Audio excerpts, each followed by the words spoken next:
अगूणे DGISI lieutenant general retired फैज़ हमीद जे court martial के सिलसिले में 3 रिटायर्ड ऑफिसर भी फौजी तहवील में वरता विया। ISPR मूजिब टिनी रिटायर्ड ऑफिसरन के फौजी नज़्मो ज़ब्त की भञकड़ी ते हिरासत में वरतो वियो। रिटायर्ड ऑफिसरन ने संदनि साथियुनि खां वधीक पुछा गछा जारी है। 3 रिटायर्ड ऑफिसर सियासी मुफादन ऐं मिली भगत सां आदम इस्तेकाम के हवा ॾेई रहा हुआ।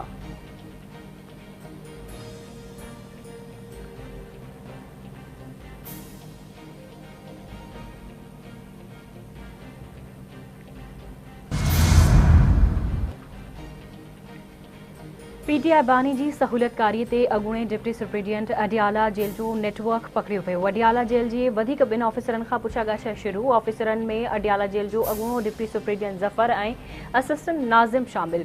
अडियाला जेल जे ऑफिसरन तरफां PTI बानी जे मुबैना सहूलियतकारी जे मामले ते उन जे सेल जी सिक्योरिटी ते मुक़रर अहलकारन जी सख्त निगरानी करण जो फैसलो कयो वियो। जेल ज़रियन मौजिब सिक्योरिटी इदारन जा अहलकार भी मुक़रर रहंदा। सेल जी चौधारी जेल अमले के हफ़्तेवार तब्दील कयो वेंदो।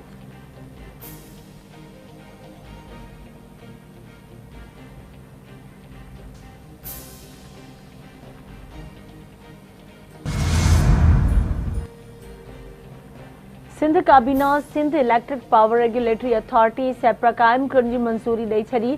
सेप्रा registration of electric power service act 2023 तहत कायम कई वई। सेप्रा जो एक चेयरमैन ऐं 3 मेंबर हूंदा। सेप्रा लाइ 197 मिलियन रुपया मंजूर कया। काबीना मौजूदा हब केनाल की बहाली वधीक एक नओं केनाल ठाहिण की मंजूरी ॾेई छॾी। वॾे वज़ीर पारां केनाल की बहाली तामीर लाइ 12.72 बिलियन रुपयनि की ग्रांट वाटर बोर्ड के जारी करण की हिदायत। हब केनाल मनसूबे ते कम तेज़ कयो वञे। वॾे वज़ीर सैयद मुराद अली शाह जूं मकानी इदारनि वारे वज़ीर ऐं कराची के मेयर के हिदायतूं। काबीना 1381 एकड़ ज़मीन मीरपुर ख़ास में रेलवे लाइन के ॾियण की भी मंजूरी ॾेई छॾी। इस्लाम कोट खां छोर ताईं 105 किलोमीटर रेलवे लाइन विछाई वेंदी। वॾे वज़ीर जो चवणु आहे त रेलवे लाइन विछाइण सां थर जो कोयलो मुल्क में तवानाई ऐं ॿियनि मनसूबनि लाइ ट्रांसपोर्ट थी सघंदी। गर्मियुनि जे मोकलुनि खां पोइ अॼु खां स्कूल खुली विया आहिनि। मां चाहियां थो त हिन साल गुज़िरियल सालनि जी भेट में तदरीसी अमल बहितर रहे। तालीम वारे वज़ीर सरदार शाह चए त हू पाण तालीमी सरगर्मियुनि जी निगरानी कंदो।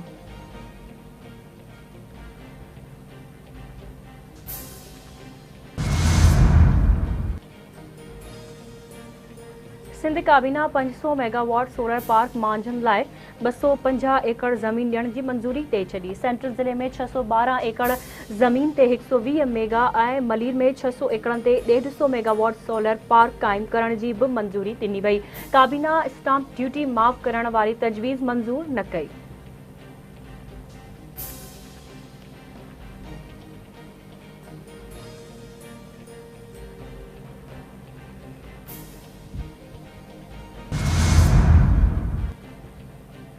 सुप्रीम कोर्ट में मार्गला हिल्स नेशनल पार्क में कमर्शियल सरगर्मियुनि ऐं हाउसिंग सोसाइटी तोड़े चेयरमैन वाइल्ड लाइफ बोर्ड के हटाइण बाबत केस की ॿुधणी। चीफ जस्टिस काज़ी फाज़ी ईसा पारां सेक्रेटरी काबीना कामरान अली अफज़ल ते कावड़ जो इज़हार। चीफ जस्टिस चयो त छो तव्हां ख़िलाफ़ फर्द जुर्म लागू कयूं। सच ॿुधायो वाइल्ड लाइफ के खाते के नोटिफिकेशन पुठियां केरु आहे। कंहिंजे चवण ते नोटिफिकेशन जारी थियो। सेक्रेटरी काबीना जवाब ॾिनो त संदसि ॼाण में नाहे। चेयरमैन वाइल्ड लाइफ के तब्दीली जा हुक्म वज़ीर आज़म जारी कया। चीफ जस्टिस चयो त सेक्रेटरी काबीना भाउ के बचाइण लाइ इल्ज़ाम वज़ीर आज़म ते लगायो। चीफ जस्टिस के क़त्ल जूं धमकियूं ॾियणियूं हुजनि त इज़हार राय की आज़ादी अची वेंदी आहे।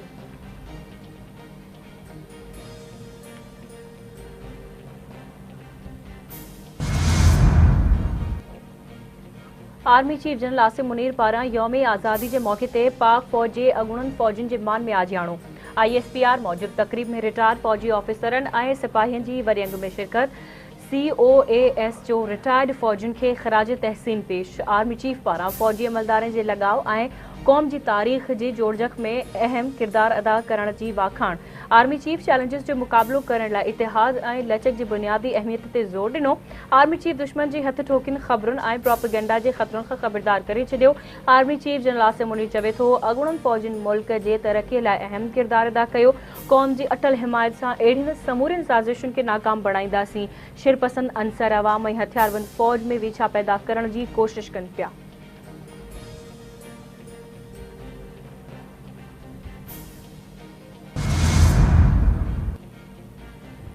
पेरिस ओलंपिक में गोल्ड मेडल खटींदड़ क़ौमी हीरो अरशद नदीम जी कराची में सीएम हाउस आमद। वरी वज़ीर सैयद मुराद अली शाह सां मुलाक़ात।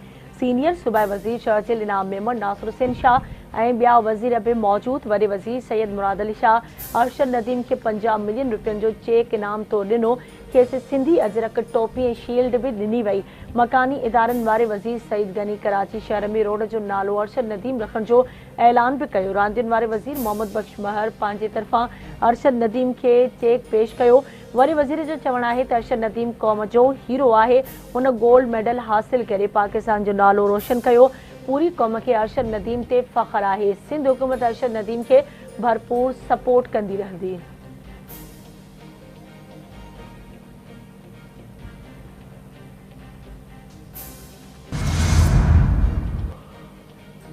पूरो पाकिस्तान इज़त ऐं प्यार ॾेई रहियो आहे। जेतिरो शुक्र कजे ओतिरो घटि आहे। कराची जे कारोबारी माण्हुनि तमामु घणो हौसलो ॾिनो।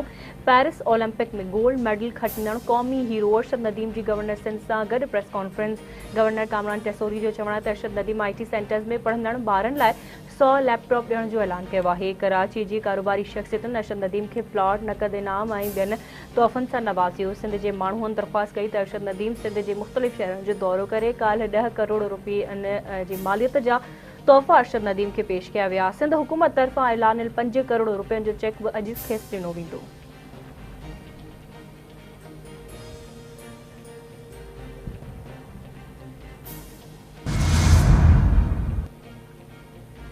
सऊदी वली अहद मोहम्मद बिन सलमान पंहिंजे क़त्ल जो ख़दशो ज़ाहिर करे छॾियो। मोहम्मद बिन सलमान पंहिंजे क़त्ल जे ख़दशे बाबति अमरीकी कांग्रेस जे मेंबरनि खे आगाह करे छॾियो। चवे थो सऊदी इसराइल लाॻापनि जी बहाली अमरीका सां सहकार लाइ पंहिंजी जान ख़तरे में विझी छॾी आहे। मोहम्मद बिन सलमान मिस्र जे मक़तूल सदर अनवर सादात जो बि हवालो ॾिनो, जंहिंखे इसराइल सां कैंप डेविड मुआहिदे खां पोइ क़त्ल कयो वियो हो।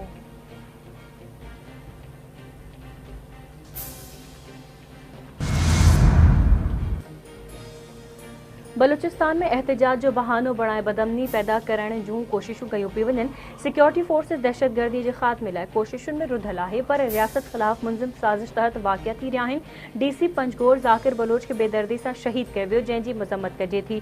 शहीद ज़ाकिर बलोच जे ॿारनि जी तालीम जो ख़र्च हुकूमत बर्दाश्त कंदी ऐं संदसि ख़ानदान खे अकेलो न छॾियो वेंदो। बलूचिस्तान जे वॾे वज़ीर सरफराज़ बुख्ती जी कोयटा में प्रेस कॉन्फ्रेंस। संदसि चवणु आहे त काल्ह असां 21 नादरा सेंटर्स जो इफ़्तिताह कयो आहे। असांजी हुकूमत रिफॉर्म्स एजेंडा ते कमु करे रही आहे। असां मज़दूरनि जे 500 ॿारनि खे तालीम लाइ इस्लामाबाद मोकिले रहिया आहियूं। चमन में ट्रांसपोर्टर्स जो मसइलो हल कयो वियो आहे।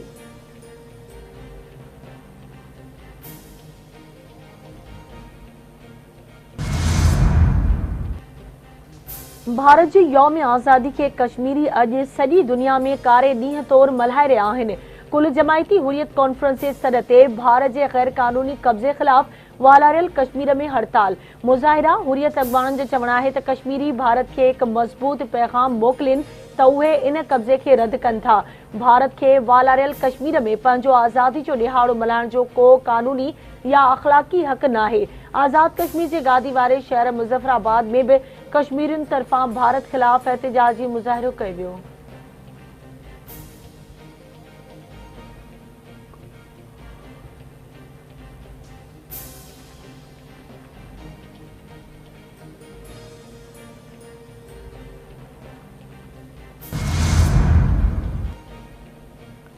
पाकिस्तानी ॼाओ कैनेडा वासी नौजवान दाऊद रिंद हैदराबाद मां पुरस्कार नमूने गुम।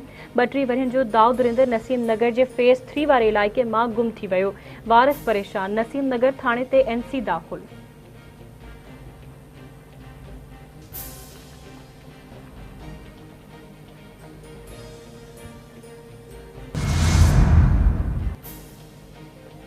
यामशोरो मां नींगर 3 ॾींहनि खां पुरस्कार नमूने गुम। लियाकत मेडिकल यूनिवर्सिटी जे रिहायशी कॉलोनी निवासी असलम ब्रोही जे वारसनि पारां अगवा जो शक ज़ाहिर।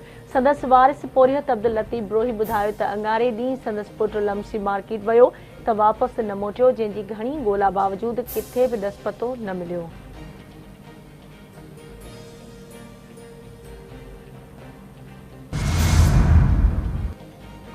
रियालो वेझो वॾा माछी थाणे जी हद कोटपुल वारे इलाइक़े में जागरानी सोलंगी तकरार तां वधीक हिकु ॼणो क़तल। हथियारबंदनि जे हमले में नौजवान जानब सोलंगी मारिजी वियो। धुरियुनि में छिकताण इलाइक़े में ॾहकाउ पखिड़ियो।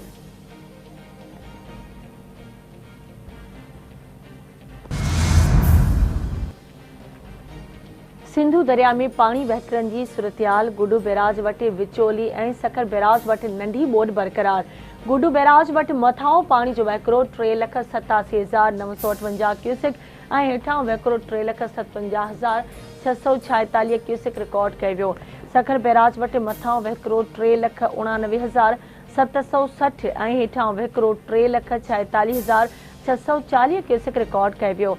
कोटड़ी बैराज वटि मथां वहिकिरो 1,95,334 ऐं हेठां वहिकिरो 1,55,979 क्यूसेक रिकॉर्ड कयो वियो।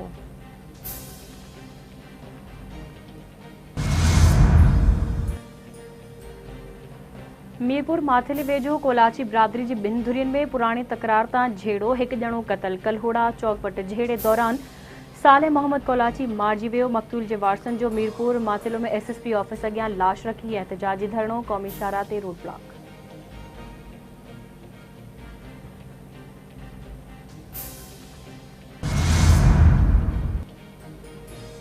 ऐं कश्मीर पुलिस पारां कचे मां लाड़काणे वासी मुगवी खे बाज़ियाब कराइण जी दावा।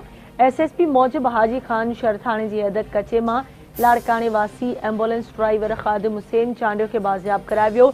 एम्बुलेंस ड्राइवर खे मरीज़ खणण बहाने कचे घुराए अगवा कयो वियो हो।